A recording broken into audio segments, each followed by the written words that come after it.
যে মানুষটা আমাদের জন্য সব সময় পরিশ্রম করে, দিন কি রাত কি আমাদের সুখের জন্য সে পরিশ্রম করে থাকে, সেই মানুষটার জন্য আমরা সব সময় দোয়া করব। আমার স্বামী আমাকে খুব বেশি ভালোবাসে, আর আমি কিছু না চাইতেই আমার চোখের সামনে এসে হাজির করে। সেই মানুষটাকে কতটুকু ভালোবাসা দরকার আপনারা বলেন তো। আসসালামু আলাইকুম, সবাই কেমন আছেন? আশা করি আল্লাহর রহমতে সবাই ভালো আছেন।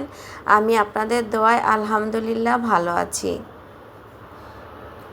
প্রথমে ভিডিওর শুরুতে যে কথাটা বললাম সেটা আমার হাজব্যান্ডকে নিয়ে বলছি।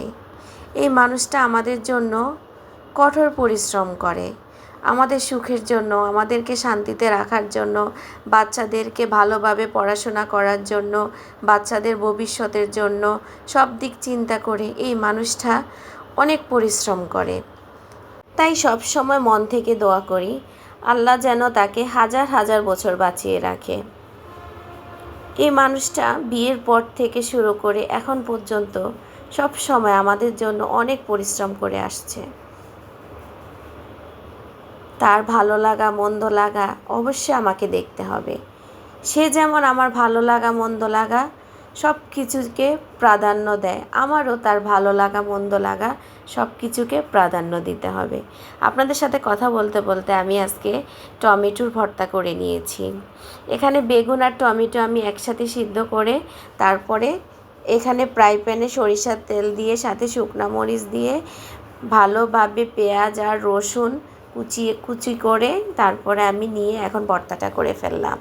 এত মজা হয়েছে, অবশ্যই আপনারা একদিন ট্রাই করবেন। আর অন্য সাইডে আমি এখন সবজি রান্না করছি, বরবটি আলু টমেটো আর মাছ রান্না করব। এখানে আমি পরিমাণ মতো সবগুলো মশলা দিয়ে দিলাম। যেভাবে আমি প্রতিনিয়ত রান্না করি ঠিক সেম সেভাবে আমি এখানে আদা রসুন জিরা হলুদের গুঁড়া মরিচের গুঁড়া লবণ সব কিছু পরিমাণ মতো দিয়ে এখন মশলাটা কষিয়ে নিচ্ছি। মশলাটা কষানোর হয়ে গেলে এক পর্যায়ে আমি এখন সবজিগুলো দিয়ে দিলাম। এখানে আমি বরবটি আর আলু রান্না করছি। আমার কাছে এই বরবটিটা খেতে কিন্তু অনেক ভালো লাগে, আর আমার হাজব্যান্ড প্রচুর পছন্দ করে। এজন্য সে যখনই বাজারে যাবে অবশ্যই বরবটিটা নিয়ে আসবে। এই বরবটিটা খেতে কিন্তু খুবই ভালো লাগে। আর এখানে আমি টমেটো ফ্রোজেন করে রেখেছি। এই সিজনে টমেটোর অনেক দাম থাকে, তাই আমি সব সময় টমেটো ফ্রোজেন করে রাখি যখন সিজন থাকে। এই দেখেন আমি কেটে নিয়েছি। আমি কাটার পরে যখন টমেটো থেকে ধোঁয়া বের হচ্ছে, আমার ছোট ছেলে জিজ্ঞেস করে আম্মু টমেটো থেকে কেন ধোঁয়া বের হচ্ছে?